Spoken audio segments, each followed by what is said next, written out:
Ladies and gentlemen, this is the main event of the evening.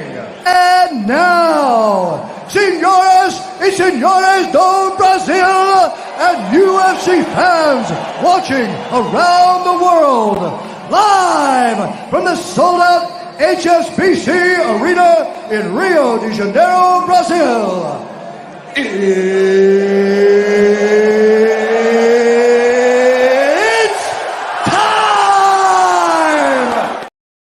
What's up, folks? Welcome to a special edition of Professor in the Cloud, or Professor in the Hammer. My bad. Jeez, I got so excited. The special Cage Wars edition. We are 48 hours away from one of the biggest cards in the history of upstate New York. Along with me, of course, is my homeboy, Mr. Richard Cloudhammer, the People's Champ. What's up, buddy? What's up, everybody? I'm taking a bath, so lucky you. Oh, man. Thank God we didn't go live before. I got a good shot of the Grundle. Hey, he did not. Don't make that up. I'm not uncouth. How you feeling, buddy? I feel good, man. I just it's been, knock on fucking wood. Something wood. Don't knock in the water. Don't knock in the water. Yeah, I know. It's been a really good camp. I mean, a couple minor injuries that always happen. You know what I'm saying? Like things are always gonna whatever. But I'm fucking old, bro. I know. So the great Rafael Ellwinger said, if you're not injured, you didn't train hard enough. So great. If you go into a fight 100%, you didn't train hard enough. That's just the simple fact. Yeah. And I'm always training very hard then because I'm always very injured. So that's how I live. But good. I do believe this is the hardest you've trained since Paul. You know what's funny? I think so, because I thought last camp I trained really hard and then I just compounded off that. You know what I'm saying? Yeah. Like for Jeff, I really trained hard, like with intent. I think you trained hard cardio-wise for Jeff. Yeah. I don't think you trained technique as hard as you've trained it for this fight. No, it's the first time I did a lot of wrestling, tell you that. And yeah. I don't like wrestling. Well, you know what? I used to hate wrestling. Now I just have it's fun, actually, in a way. It's just hard. It's just so fucking hard. Yeah. Like, no, 100%. There's nothing. I see why when white belt wrestlers come in, they fuck people up because there's a whole just that grind. You know what I mean? It's like, oh, this is just, I mean, L really changed my mind. I mean, not changed my mind, but changed my mentality again to be embracing the grind. And like you taught me a long time ago, like be uncomfortable. Be comfortable with being uncomfortable. Yeah. And Mark Moses actually had a comment to me about that today too. But I'm like, oh, Nels used to tell me that all the time, and I feel like I really embraced that. And I lived in that for a long time. And then like Rocky III syndrome happens, I'm not really taking this as seriously, and things happen. And you're punching bubbles in $1 million fucking facility down in Georgia. I mean, it ain't far from the fucking truth. I mean, like I got comfortable and I was doing this more for fun than passion. Also, too, like I say this all the time. I get people all the time. It pisses me off when people say this, because they criticize you and they're like, hey, he shouldn't be fighting anymore. Man, 2 of those fights were not who we agreed to fight. Yeah. They were last second replacements after spending over thousands of dollars to get up here. Yeah. And what are you gonna do? You're gonna back out on the 150 people who paid tickets to go see you? No, you foolishly take a fight against an 18-year-old fucking superstar in Kenny, and then fucking Darnell, and it's just like, it is what it is, man. And then let's face it, I mean, no disrespect to Gregory. That was a fluke thing that stopped that fight because of the stoppage.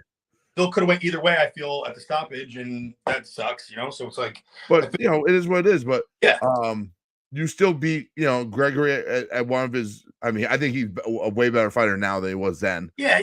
Clearly, I mean, you manhandled him the first time. And then Paul's a big motherfucker. And you see what Paul is now. Paul's a monster now. Yeah. I'm really jazzed up about the Jesse fighting him. Agreed. That's gonna be a really skilled fight. Like people just Paul has a lot of skill. And I think, like now he gets to showcase that in this, And I think a lot of his mentality is like so good now, I mean, that dude, he's a leader. Like he's a leader. It's funny because I would really like that fight for you to happen one. But let's face it, this is your last fight, part 1. My third to last fight, everybody. So I would really love. What's up, Jordan? How you doing, my friend? Oh, there he is. I would really like to see you fight against someone who is a technical fighter, but because the word on the street is that you can't handle the rush or the blitz or whatever you want to call it, we don't get to see you be in one of those like Kyle Glashin type fight before he had the takedown, like real kind of technical boxing. I'd like to see that one time from on, but I don't know if we're ever gonna get that because it's on me. That's my fault for not learning how to stop a rush. Right? And not even know how to stop it. It's just willing to engage in it. I gotta disengage. Like Jordan. And also too, we've both said. I mean, the Justin Gaethje quote of "I fight better tired than you do."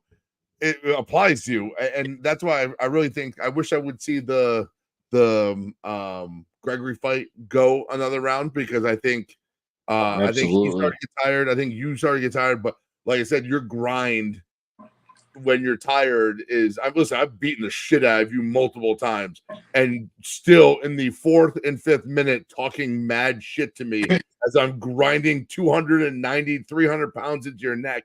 You know what I mean? Like you don't break, and but anyways, I can't wait for this card. We've got a lot of good fights. I mean, like, this is the part I start getting nervous.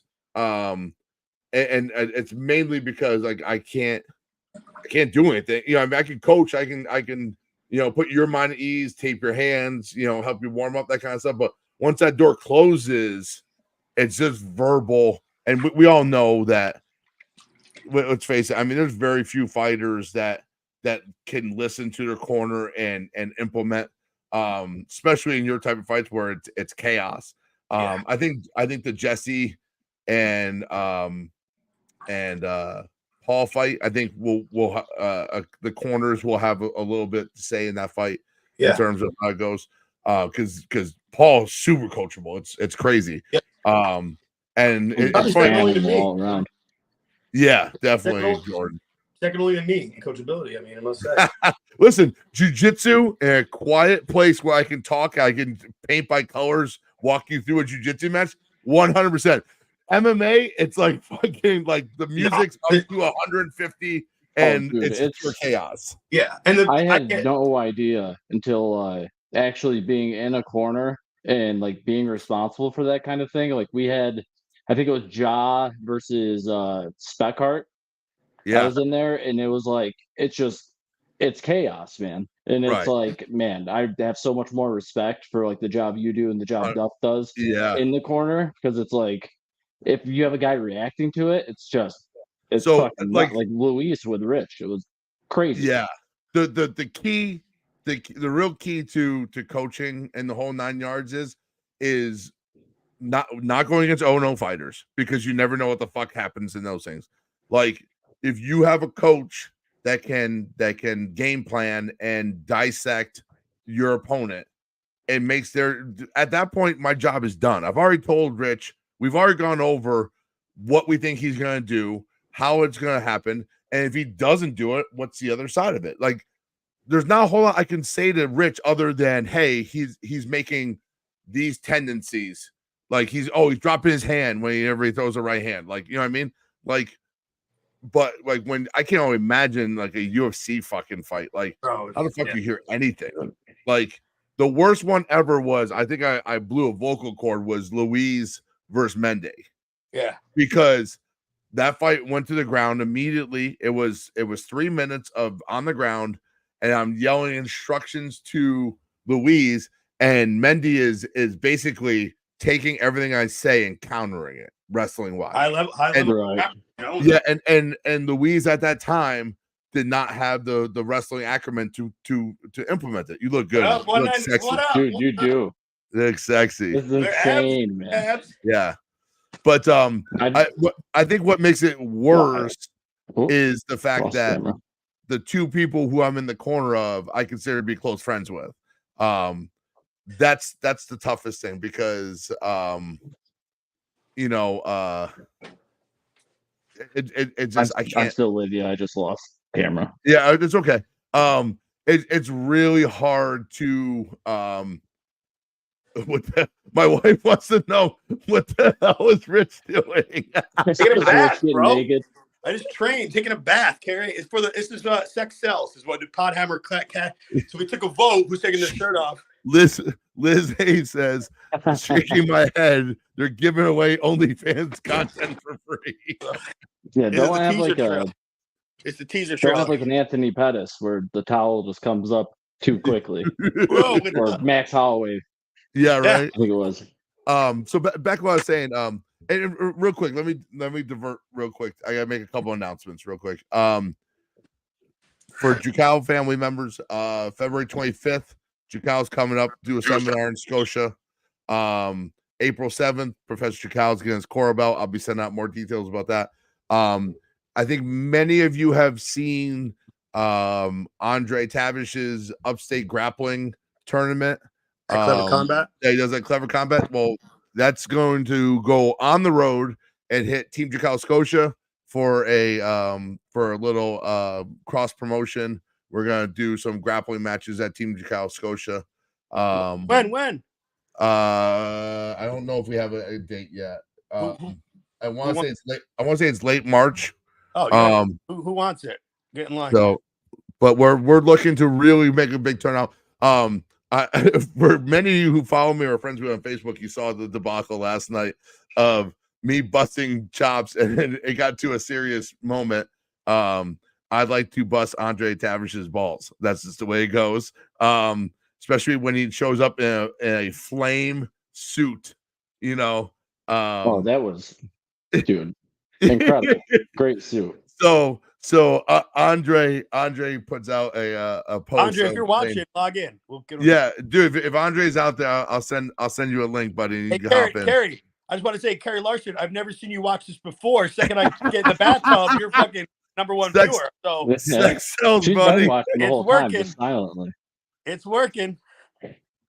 She wants to see what it's like to be with an average sized human being for once. Yeah, one. I'm not getting into it because you know what? But anyway, so sports. I was busting Andre's chops and I forget that. I said the same thing. If he gets that thing tailored, it's fucking off the hook. Yeah, right. He's wearing his uncle's suit. So, but I forget the people look at me that are who don't know me very well, that know that that I like to joke around and I'm not throwing shade. That's a great thing. Anyone who knows me says I love competition. I think it's a great thing to get your feet wet before you go on to bigger and quote unquote what they say, better things like IBJJF, ADCC, cage fighting, the whole 9 yards. I really do believe that every MMA fighter should be doing jiu-jitsu tournaments as well, kickboxing, Muay Thai fights, whatever. Just cross as much as you possibly can. So that's what the big joke, and like some people kind of took it one way or another, but we're all good now. And shout out to Bill Schwartz and Phil. And Phil. I always forget Phil. Phil is the Alan Gadoff of that team. Everyone forgets about poor Phil and Al, and really, it can't be done just myself and Bill. It's both our schools are getting too big to be managed by one person. But yeah. So back to Cage Wars, man. Thanks for dealing with me fucking throwing on there. I can't wait. There's a lot of good fights on this card. Team Atlas, I think, is the top two fights on the card, right? Jordan Scrum versus the guy that fought Santos. His name is. They fought Hayden, right? Oh yeah, good fighter. Yep. Yeah, he was on I think the last card. And did he fight in Philly? No, I thought Hayden was the last person he fought. It was. I think he was. I think he was supposed to fight in Philly and it fell out. Anyways, Gotcha. Real good fighter. Just too much weight for Hayden, I believe. I thought Hayden got the best of him in the stand up, but this guy too big. I think he's got his hands full. With Jordan Scrum. Sebastian, you gotta show up for a couple more classes before I give you a brown belt, buddy. But after that, you're down. No, yeah, 100%. Dude, Scrum is a fucking nightmare. I mean, that's the boogeyman of that division, Yeah. Yep. And I mean, like blue belt world champion in IBJJF. And an adult. Not. I mean, not that there's anything wrong with masters. whatsoever. If you're that age, but the adult one, I think it was 135. I thought he competed. I don't quote me on that, but that's a deep fucking division. Yeah, like, you know what I mean? Deep or something. So yeah, it's so Eddie Hawes. What card you got on? Got on the card. Going to win. I know. I'm trying to read Eddie's broken English. Yeah, and he's just gonna wing it out there. It sounds like the last time that you came in and you were hitting the heavy bag in the kitchen. Yeah. So shout out to Eddie Hawes, the crazy motherfucker. He was a Cage Wars champion, right? No, he was. He just got on the card and he's gonna wing it. First of all, he fought professionally. He can't be on the card. He fought. What was the CFA? He was CFA champion. I'm trying to think of the one that Busky was involved with. Yeah, he was CFA champion. And maybe the best physique in the Capital District for a guy his age. Like, dude is fucking a monster. Even now, I don't know, man. Better than ever. Rich is coming for him. Rich is definitely Rich is got the Magnum PI Hollywood or a Hawaii body going on right now. Hey, listen, that's all. Listen, best dude, it's wild. If this was you fought Kenny at 205 too, right? Yeah, but I cut for my 230.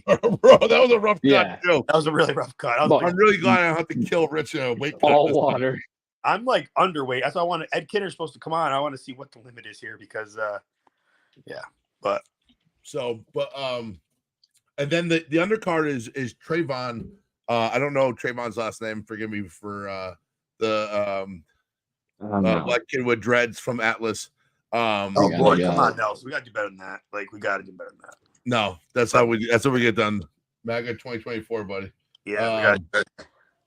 Listen, we got away with having Al Morrow say Queer Street. We can say well, there's a reason for that. I just have last names listed. I don't have the first names.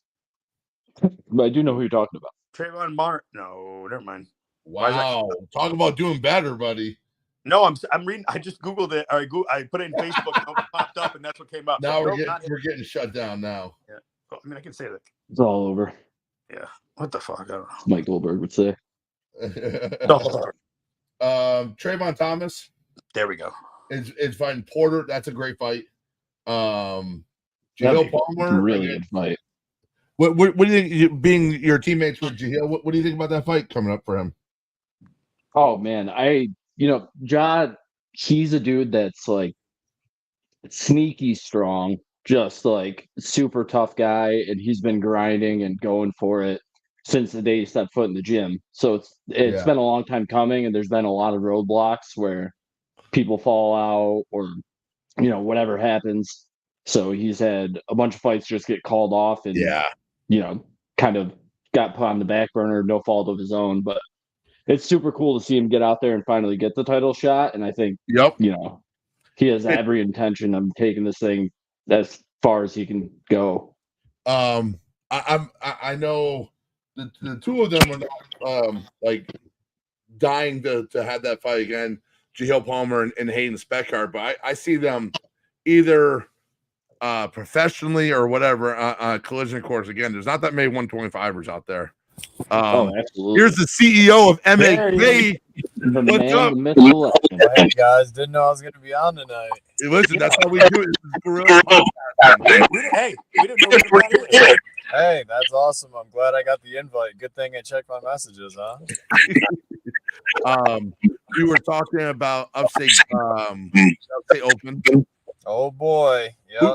Who's got a lot of feedback? Is that something? Andre. Yeah, I think it's coming through his car. It's coming through the speakers in his car. Oh. It shouldn't be. There you go. Is that better? That's better. There you go. Better. Okay, cool. Yeah, so we're talking about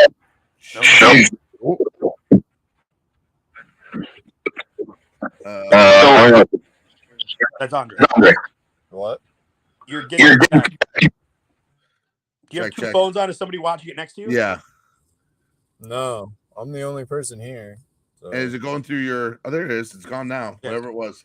Anyways, we're talking about MAK Upstate Grappling hitting the road, hitting some different gyms. Yeah, we got a couple people that are actually possibly getting locked in. We might do Black Hole. I'm looking about arranging that, and then we're also Henzo's wanted to face us in a dual meet, so they Henzo, what Henzo's? might Latham. Okay, so Bruno's squad. Okay, I was that's talking- cool. I like that. Like Yeah. in what the hell is that? What's that called? Dual meet? Yeah, like a dual Like a meet. dual meet or like the 5-man team thing.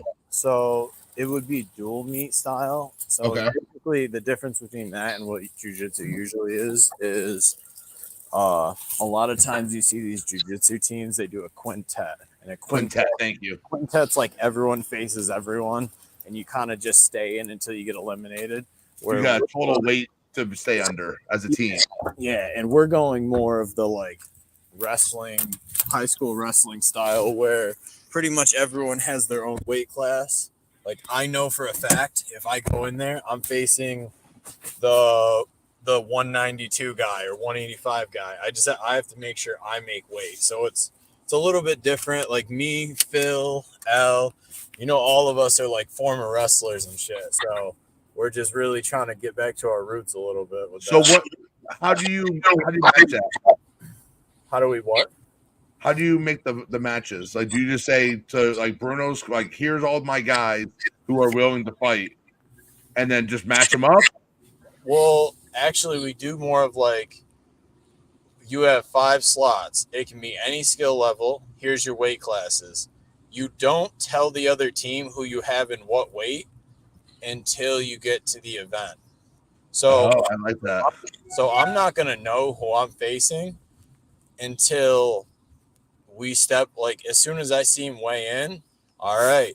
But in wrestling, you can kind of switch it up. So if you have 2 guys that are 185 or Right. underneath the 205 limit, then you could have one guy go 185, one guy go 285. So if you're like, all right, they have a black belt and we don't think anyone's going to beat him, we're going to feed him a white belt so that we have a guaranteed win on the next one.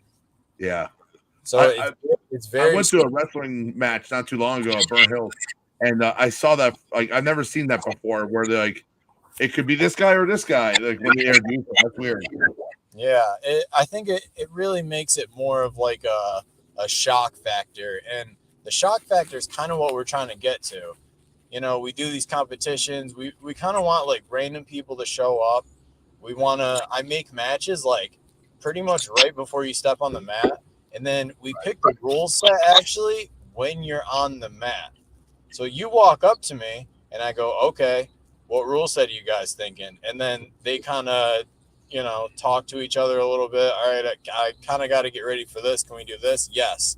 I have to get ready for this. Okay, we can do another match after where we do your rule set. So you could be walking into, a guy that you don't know. There's obviously no belt, so you don't know what rank he is, and you're doing his rule set right off the bat. It's just one big shock factor right after another. But it gets you used to these different competitions because you're going to go to like, I don't know, say you go to finishers or anything like that. You're facing guys that you're not really around from a different team. You might see footage of them, but it's all a big surprise. Yeah, the preparation is cool. Does it matter what color you wear? What'd you say? Does it matter what color key you wear? Because I know like IBJJF red or blue. No, I don't. We don't care what gi you wear. Red, blue, white, purple, Is rainbow. there a gi division? Is there what? A gi division? We actually had 2 people ask us about doing the gi. So, if someone wants to bring their gi and do it, we're more than happy to do it. Like if say there's a 190 guy that's coming and he's like, "Oh, I'm a black belt and I'd like to have a gi match." So I might have to actually do a gi match. Yeah. You know what would be interesting, Andre? Just kind of off the top of my head, if you put a bunch of rule sets in a fishbowl and make them pick it as they step on the mat. That'd be kind of interesting. That'd be pretty sick. Yeah, too. absolutely. That'd be cool. Yeah, because I feel like a lot of those top guys, hat, though. Can you wear the top hat? And then... like a flame top hat. You guys should be able to hear me better now. I just got to my house. There we go. So Andre, talk about MAK and how it went last week. Phew, that was a big time, man. That was probably one of the craziest shows I've ever been involved with. I don't know if you guys know this, but I've been going down there for probably 2 years. Ever since I started the clothing business, I've been going down there. And then they had me just recently do matchmaking. And this one, we had so many people. So like we had a decent crowd, but like there was so many people. Like Tim Rankins was there, Rich, you were there. That was pretty sick. Want to support our friends, bro? Good people do good things.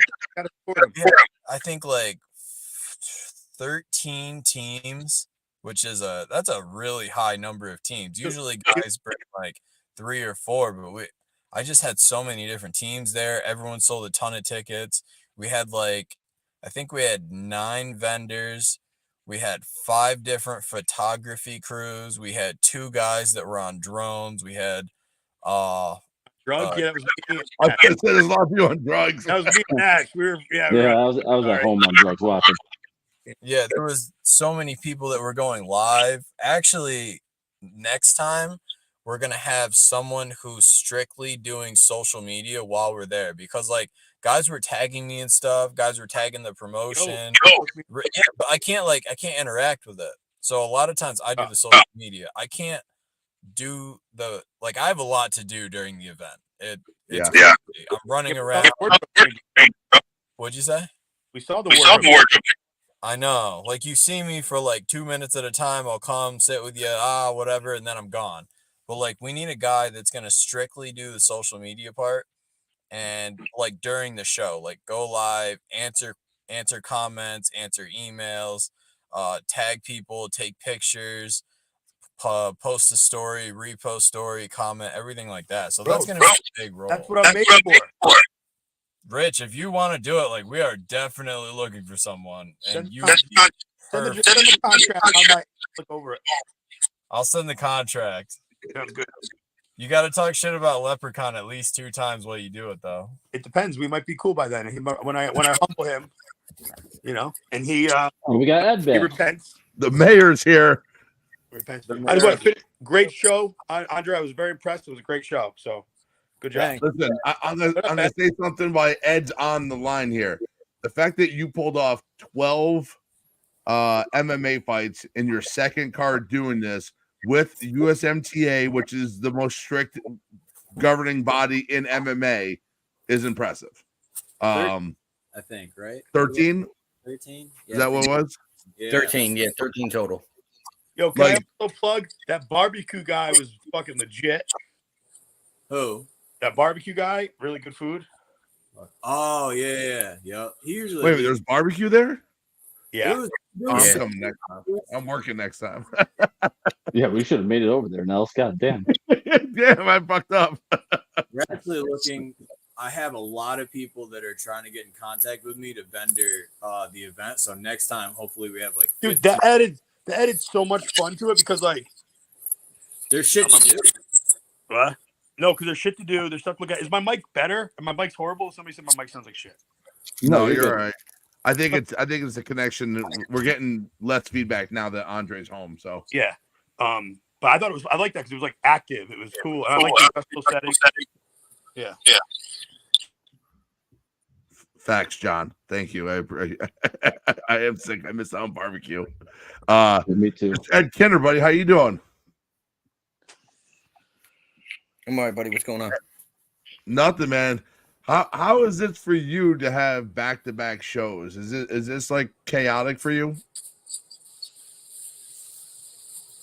No, we're good. No. Yeah, you're used to it by The teams that I have in place is fabulous. Yeah, but I mean, So what'd you say, it's a Jordan? lot. Go ahead, Jordan. nothing. I was saying you've got to be used to it by this point. No. Yeah, it's cake. Yeah, it just has to be a lot of paperwork to go through. I mean, how many did you? So let me ask you a question. Andre, you had some sort of like wrestling event or whatever, grappling thing. I had a jiu-jitsu event like right before, so I was trying to like boost ticket sales a little bit, and there was some guys that I couldn't match in the card, so I'm like, all right, they didn't get their paperwork in or something happened, so I'm like, all right, I'll put together an event beforehand for the people that couldn't get their stuff in. That way they can still come, they can still grapple, like they can still bring their people, and then they can also still come for the show. And then on top of that, like there's a ton of gyms that just bring guys that want to come see their fighter, their friends and stuff, but they, you know, they also want to compete at the same time. So I'm like, all right, I'll do a grappling show like right before, you know, it's not, I'm not going to sell tickets. It's just going to be free to walk in. You know, you do a little registration and it's on Smooth Comp, and we did it for like 2 hours and it was great. Honestly, we had probably double the people that I thought I was going to have. Like I only had like probably 8 or 9 registrations. And then day of, I see like 25, 30. I'm like, oh shit, I got to cut this. Cause I only have like 2 hours, you know, and I still have to my own stuff. What's Smooth Comp cost you? What did it cost you, Smooth Comp? I think it's like $1 a registration, or not even. Oh, that's not bad. Yeah, but like I still have to pay taxes when people pay everything, you know, whatever. Yeah, maybe. You don't necessarily have to pay taxes. That's on the same day as the normal event? Yeah, so we started at 2:00 and I ended like, Ed's like, Andre, I'm gonna be there at 4:30. I'm like, all right, 4:25, we're done. You guys win. Good job. Get the hell out of the gym. Yeah, so that was cool. But next time I'm not gonna do it because like this time I kind of did it by myself as the Thumpers Throwdown because we weren't doing the Upstate Open yet. Okay. Next time I'm probably gonna make it like Upstate Open or Danger Zone presents Upstate Open or something because I do rely on guys like Phil, L, Bill, like all of them. I really can't do all of this without them. Well, it should be called Danger Zone. It should be called like Danger Zone. It's my fucking mic. Is it my mic? Yeah. All right. That show was very, very hard to do by myself. Listen, but you're doing a great job with it. Thank you. I mean, what's your opinion on MAK for a second doing it under the new guidelines or promotion? What's my opinion? No, what's I'm Ed's an asshole to opinion? regulate with you know that. Dude, that's why I have no problem saying this. I talked to Tim Rankins today, and I said the reason why I will rarely ever bring my first USMT event is because Ed's so strict that I want my guys to be on the card to make sure that they're safe and they're not gonna get hepatitis or HIV or something like that. Like, if you go someplace else and they cut fucking corners, why? You know? Yeah, no, they did a fantastic job with medicals this time around. Everybody was on weight. The only thing we moved around day of was fight order. I mean, other than that, all the fighters were respectful. Coaches were great. I mean, we only had the one ending that some people questioned, and the people that questioned it didn't know the rules. But other than that, I think they had a great second event. That's awesome, man. Yeah, like I said, I love the connection you guys have with Cage Wars now, with the throwing fighters each other's ways and that kind of stuff. And they'll be there Friday night. Those guys are coming up to Cage Wars Friday night. I'll be there actually with a merch table. Tim and I talked probably like 6 weeks ago. He actually sent me like 5 guys to match, and then he's like, "Hey, you want to do a table at Cage Wars?" I'm like, "We're in." Well, it's funny because Cage Wars is doing those kickboxing events during the summer. Yeah, I told the guys, like, Ed, correct me if I'm wrong, the rule is you got to do 2 kickboxing fights or striking fights in order to not have all the equipment on. Exactly. Does that count So- as boxing? Like, if you have 2 boxing fights, can you fight without all the equipment too, or no? No, different sport. Yeah. Yeah, so for a while there, they were saying 2 MMA fights counts, and then, but now, so I'm like, listen, guys, Tim doesn't do a lot of kickboxing matches. If you want to get your 2 fights in, you gotta get your ass down to MAK and get those kickboxing fights in. Yeah. You know what I mean? So that's where they are on that. So, Well, Kyle, your fighter, actually, he's probably the one that you told this to, right? He contacted me today. He's like, "Hey man, Yeah. I want to fight on the Cage Wars card, but I don't want to have to wear the headgear Yep. and stuff." And I'm like, go ask Nels, and if you say yes, Nels, I'll 100% match any of your guys to get them ready for that. yeah, we've myself, Al, Hakeem, Fashion, all those guys. We've been really being real organized and trying to get out ahead of these things so we don't run into, hey, we're here in Cage Wars and we got to wear, gigantic headgear and shin pads and No, you can't look cool doing that.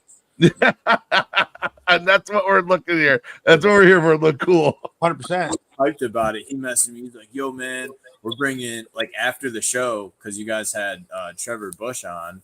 Mhm. I'm sitting there with Hakeem, Who's and a monster. He's a fucking animal in there. that guy's a fucking freak. Looks like Tommy Morrison. Yeah, excuse my language, but Hakeem's like, "Yeah, man, we're gonna send like 3 guys next time. Like this show was awesome. Everyone had such a good time." And he's like, "Yo, those belts." That's what I kept hearing from everyone. The belts. Yeah. Did you get those local or did you get them off of from across the sea? Tell you what, I got no, There's only one person locally in the 518 that makes belts. and that's Even- something Yeah. now. It's never there now. Ed, I got a grappling question for you, buddy. I reached out to the head of MMA in New York State, and I didn't get a response. There isn't one. Well, Kim, technically, right? Well, Kim is the executive director of the athletic. So I reached out to Kim. I didn't hear back. I really wanted to when who's the last guy? I'm sorry, drawing a blank. Anderson. When Anderson was there, and you and I, were in the group chat with us about bringing. Yeah, we submitted a rule set. grappling. We submitted a rule set for combat jiu-jitsu. Right, for combat jiu-jitsu, but also too, we wanted to change some of the rules in terms of what needs to be done for grappling matches. So we could have ADCs come to New York. There was another high-end grappling organization. Eddie Bravo Invitational. Yes, that was the other one. Thank you. Eddie Bravo's invitation. Upstate Invitational. Upstate. Yeah. But like for those who don't know, like grappling now falls underneath the MMA platform. So It always has. right, but we're choosing to enforce it now, I guess. If you want to have a pay event, you need to have the same medicals as you would for an MMA fight. Which is What? crazy. That's why Naga, Grappling Industries, all those are free to get into now. Is because if they didn't, they'd have to employ someone like Ed and bring someone like me to come to those events, check medicals, make sure everything is all on the up and up, rule sets, the whole 9 yards. Yep. It just like there's a bunch of states that do it, like Alabama does it, Louisiana I think does it, but what do you think of it? What's your opinion? It's a combat sport where fighters have a chance to either bleed on the other fighter or, be unconscious. But then what So about actual wrestling? It's imperative that medicals are done. Pro wrestlers in New York State have that medicals. So, I mean, What about high school sports or college sports? college sports fall under a different sanctioning body, and high school athletics fall under a different sanctioning body as well. And they all have rule sets and medical requirements. Collegiate has medical requirements. I know some school districts have medical requirements. Our school, my school district, has medical requirements. Kids are drug tested. They have to have annual physicals. So, yeah, I mean, if it can be done at the high school level, there's no reason it shouldn't be done when you have fighters paying upwards of more than $100 to register for some of these events. And yeah, I mean, it's fighter safety paramount. If you when I was in high school, they never blood tested me. Like, we had to get our physicals, but like, I feel like the biggest thing is to check for blood, and I mean, they still don't today. My son wrestled in high school, and he had a physical from the school district doctor. He was drug tested. So I mean, I can only speak on my district, but yeah, I'm for it. Anything that ensures safety to an athlete. I mean, especially if it's amateur, you're making money off amateurs. You should be ensuring their safety to the highest standards. If we're gonna do it, though, we should do it all across the board. Because if I go to like a old man wrestling tournament, there's no test. Well, I think what Ed's saying there is that they're different sanctioning bodies, right? There's the New York State Athletic Commission, and then there's the New York State Public High School Athletic Commission. It's completely separate, governing bodies. But if I made like a wrestling tournament, they don't make you do that. Right, but do they? And if you charge admission, I guarantee you'll be made to have those fighters have medicals. So I'm going to say something that's kind of widely unpopular is that this stuff happens in MMA with other sanctioning bodies, and no one gets penalized for it. That's different. Like MMA, you bleed way 100%, but it's still. Listen, if I told you that if you got in my car and there's a 10% chance we're gonna crash and die, are you gonna get into my car? It's a small percentage, but it's there, buddy. You know what I mean? Like, it's one thing when you're a 30-year-old MMA guy and you're assuming the risk rather than a 12 or 13 or 14-year-old kid in high school wrestling that contracts some sort of blood transfused illness.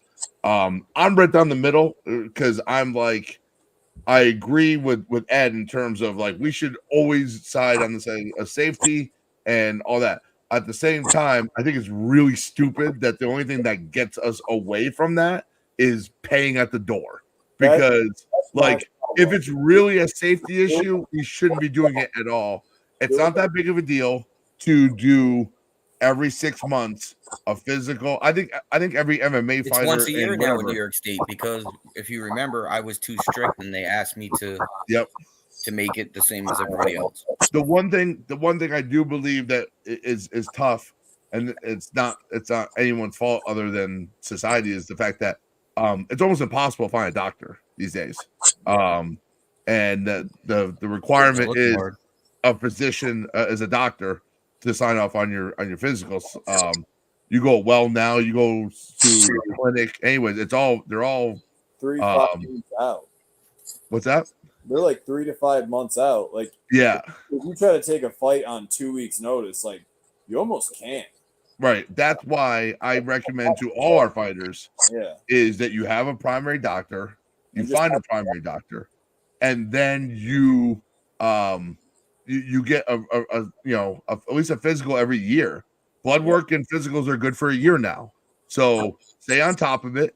Don't let it fall off. Don't forget about it. And then be like, hey, I want to take a fight in 3 weeks. Well, cool. Go find a doctor who's going to give you a physical.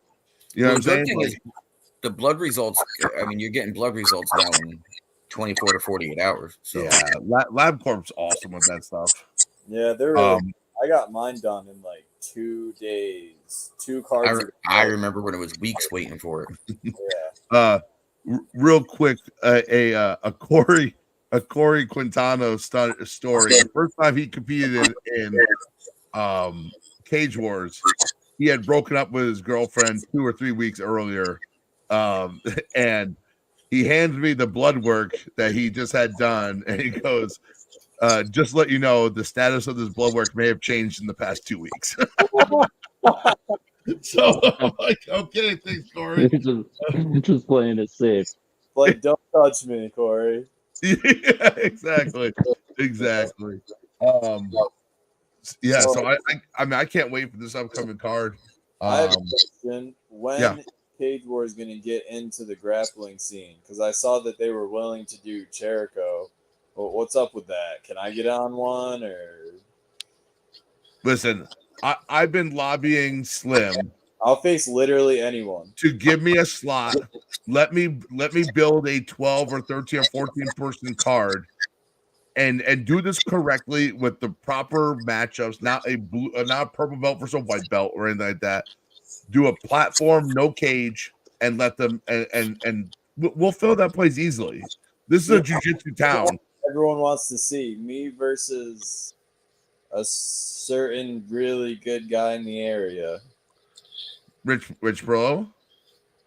I don't know. I'm not gonna say it because I'm not gonna get in trouble. So if you say his name 3 times, will he show up on the podcast? Whoever you think would be a good matchup against me, just what about you versus Jericho? I train with Jericho. Oh, give us a skinny. Who wins? Who wins? Who wins, me and Jericho? Yeah. The people. Wow. It sounds like we should do it then. Wow, we know who Jericho's boy is, that's for sure. They're almost one and the same. I'm friends with Jericho. I wouldn't. I'm good. You can't. Rich is one of my best friends in the world. I beat him 99. One time he beat me, and I'm willing to admit that. Listen, Jericho would win because I would 100% forfeit. I'm not interested in facing him. Okay, I respect that. But if there's anyone else you think might be a really good matchup that you may know have, I don't know, I'd probably do it. Well, you're only a purple belt or brown belt. Brown belt. Well, brown black belt can go together. So I don't think we're gonna ever see that matchup ever. By the way, I know. So I'm hoping. But we like to I would really like to do it. If Slim's watching, hit me up. I really would love to help put together a grappling card. If you notice, all the local gyms are all jiu-jitsu gyms. They're not kickboxing or Muay Thai gyms. We're a jiu-jitsu community. We would easily fill the casino with high quality. We're not putting white belts out there. We're putting black belts, brown and purple belts. I think it'd be a hit. But I do matchmaking on grappling like every other week. We fill cards. We probably have like 20 matches. We have, I don't know, around 15, 20 people ready to do it. I mean, granted, we're really small at the Upstate Open, but like if we had, say, 2 months to put together a card, like that card would be crazy. Yeah. Hey, and I got a question for you. We're talking, basically grappling smokers, as they used to call them in the old days. What is the status? What is the ruling on smokers for like Muay Thai and kickboxing? Like, gotta be sanctioned. They have to be sanctioned. Like, is that like I don't know what the word I'm looking for here, but like state regulation? Yes. So what's the difference between sparring and a smoker, like, per se? I don't really know because I've never really been to any of that kind of stuff. Well, you're never supposed to spar at full, Right. So I mean that would be the difference. So speed is the difference. Sparring is normally done in your school, in your school or academy with people you train with, or people you're bringing in to specifically mimic a fighter or a fight style. In New York State, if you train pro fighters in your gym, you're supposed to be registered and licensed to the athletic commission. Yeah, I mean there are a whole shitload of things in General Business Law 41 that aren't currently being enforced, but they're going to be. So when you say a pro fighter, you're meaning in all combat Nels is sweating bullets right now. Nels like, Yeah, oh, man. that's outed me on the podcast right now. I didn't know. So all right, we'll take care of that on Monday. Yeah. Being that Louise is now a professional fighter. Yeah, I mean, it's you can read it. Is there a reward for turning offenders in? I'm sorry, what? Is there a reward, like a bounty for turning offenders in for that law? Because I mean, is there a hotline I can call? What did Hakeem say? It's the difference. What? The difference between striking, grappling, whooping ass versus touching ass. Touch part in the park. Hakeem, I can literally rip your legs off. Oh man. Well, it's funny because I think we touched on this a little bit. I worked with Ed to get the proper information. I've let my license lapse because they were not using me. And I felt like I was better than the people they were using for the UFC and stuff like that in New York City, but that's neither here nor there. But I got picked to do Flex Fight. They had a pro-am, and all of a sudden, like a week later, I get a letter saying that I'm under ethics and violations investigation. Someone said that I had some sort of ethical violation, which I've always Ed will tell you. I leave the room when a fighter of mine's even coming up. I won't do certain fighters fights because they're good friends of mine and that kind of stuff. I've always been on the up and up about that kind of stuff. Well, the Athletic Commission eventually ruled that anyone who's potentially a person who could come under the Athletic Commission needs to be written down for them. So since grappling is potentially underneath the Athletic Commission, depending if you charge or not. It's not under the Athletic Commission. Grappling's not? No, because Athletic Commission, third-party regulatory bodies are an extension of the Athletic Commission. Right. So the Athletic Commission doesn't. The only thing the Athletic Commission itself regulates is professional boxing and professional MMA. Everything else goes to third parties. They told me that because I have a grappler that could fight on a professional card, that I am under.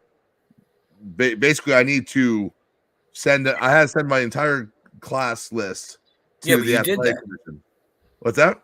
You did that, and then they no, I did that, but and they said that there was there was no ethical problem. I truly how many other officials in the state of New York can say that? Very little. I truly believe someone had an issue with me taking the Flex Fight, and I've spoken to the Flex Fight owner guys, and they say they don't know who it came from or what it came from, but I believe someone was upset that I got the Flex Fighting assignment. Probably the same person I posted about today. I don't know. I didn't see what you posted about. I'll wait. Go look at my Facebook real quick. We'll wait. I did see. No, I feel like that's kind of Andre, the same person from Saturday night. Oh, all right. I'm very nitpicky though. Where actually something I kind of want to clear the air on too, just before. With that being said, with somebody going and picking out Nels there, being like, he's a coach or whatever. I'm no longer a coach at MVMMA. I train there, and that's it, because I am doing work for Cage Wars. So I stepped down as a coach just so there's no bias or anything like that. Yeah, exactly. And that's good. Yeah, I figured I'd get that out in the open now before somebody's like, "Why is the MVMMA dude just like there all the time?" Yeah, and you can walk that fine line. But you have to be honest with yourself, and Ed is. I've always been like, hey Ed, should I be in this?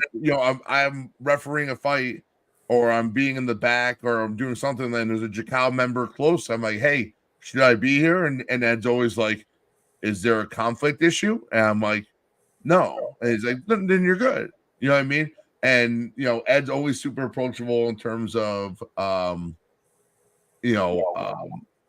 about hey, is this a conflict? And he'll give me his point of view, and we'll go from there. You know what I mean? He won't let me grapple on my own card, apparently. Yeah, it's a conflict, buddy. Yeah. What if I will face anybody? Listen, what if you to sell extra tickets through a fight? What? Me? Yeah, you.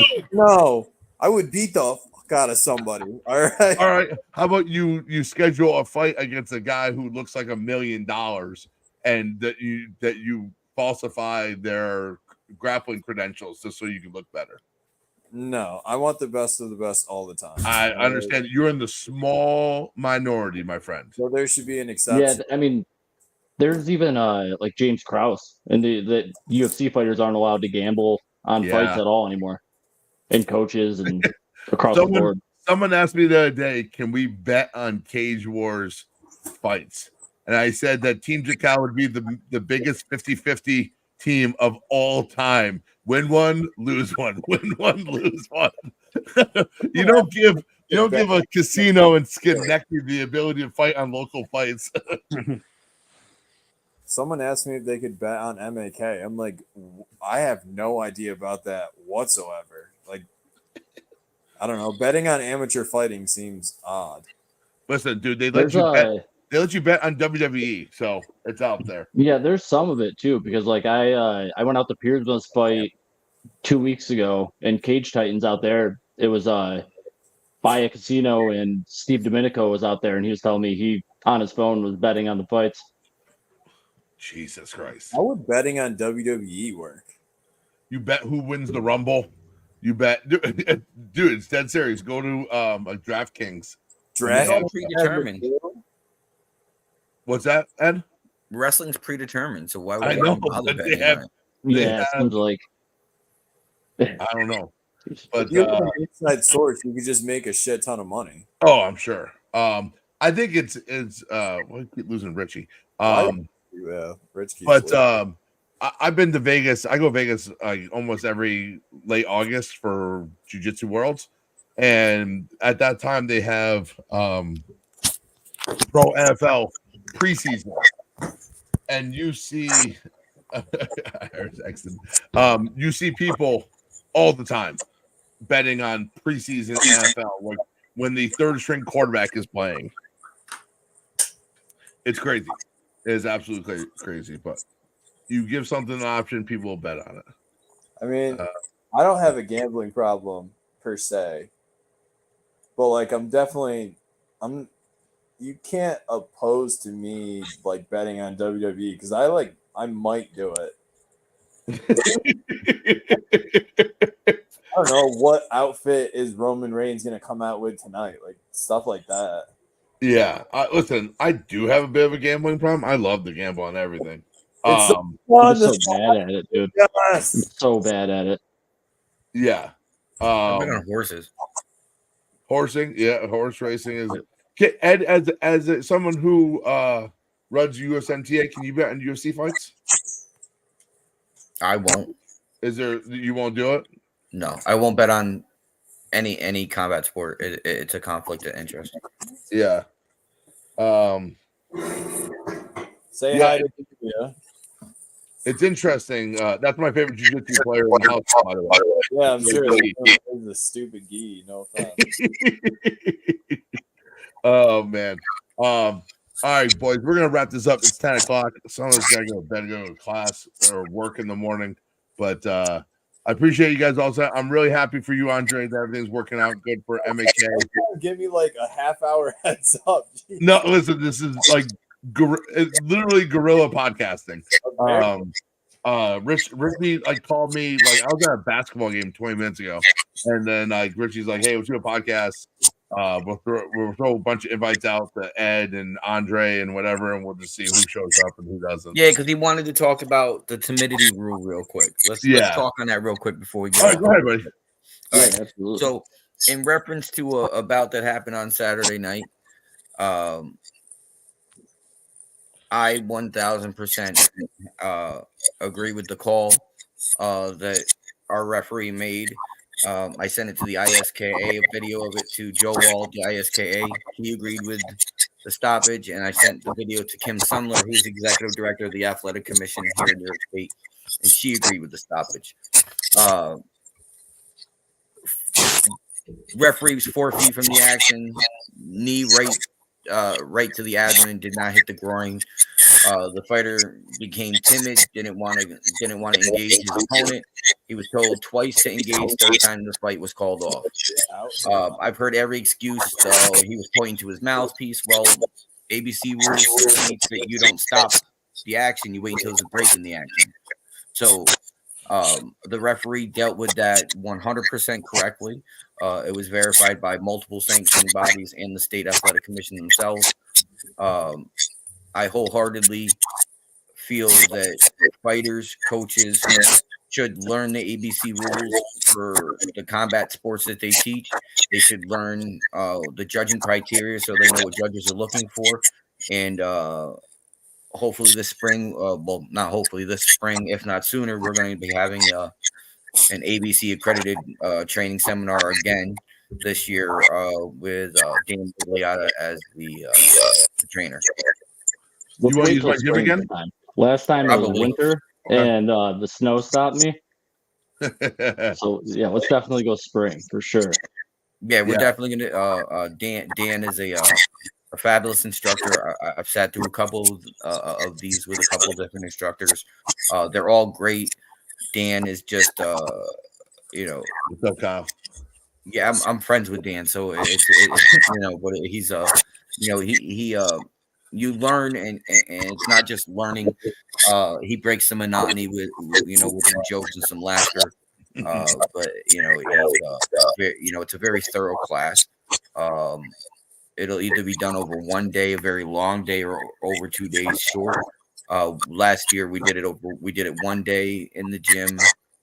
We stopped. We all had lunch together, and then we did the judging portion after that. So it's a good class. I highly the more people the merrier.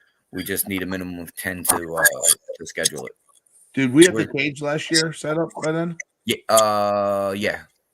Okay. You just set it up because 2 weeks before that I was supposed to come help you. Yeah. And I flaked. So. It's let me do a shout out before we end this. What's up?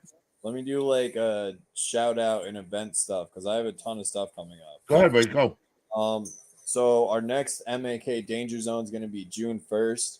We're going to do an Upstate Open right before it, like we did last time. It'll be on Smooth Comp. Registration's probably going to be around $25. This weekend's Cage Wars. Come get me. I'll be selling a bunch of merch for once I can actually try to make money and not have to run around and freak out about things that Ed tells me I need to fix.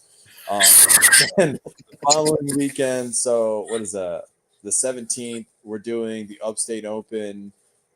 I think we're at 4. So we got that. We're trying to do some dual meet. So if you have a team, just like shoot me a message. We can even change up the skill level if you want to do an all white belt team. I actually have a white belt team on reserve ready to go. So if anyone has one, just make sure to message me. I'm doing a ton of custom gear still. Thumper's Things, you know it, thumpersthings.com. Takeover still happening. I've gotten so many more people on my roster now. I have so many great athletes. So also if you're trying to like match anyone or you're trying to look for some guys to sponsor, please feel free to message me anytime. I have probably 30 people that I work with. Social media, I'm starting to run social media accounts too, alongside the t-shirt stuff. So if you need help with that, even tips or tricks to help increase your engagement, please shoot me a message. Pretty much anything you need. Like you need me to dig a hole, shoot me a message. If you got money, I'll do it. And last thing, I'm teaching at Clever Combat now Tuesdays at 5. So come through and learn some leg breaky stuff. That's it. All right. Jordan, you got anybody? Oh man, no, I'm just excited for Cage Wars this weekend. It's gonna be fun. I'll see you guys there tomorrow and Friday. Absolutely. Edward, you got something? I'll be the biggest asshole in the room tomorrow. Make sure you find me with your medicals. See you tomorrow, Ed, you are the biggest asshole, but you're my asshole, buddy. That's right, buddy. The brown starfish. Love you guys. I'll talk to you guys later. All right, folks. You guys all have a good night. Later, guys. See you tomorrow.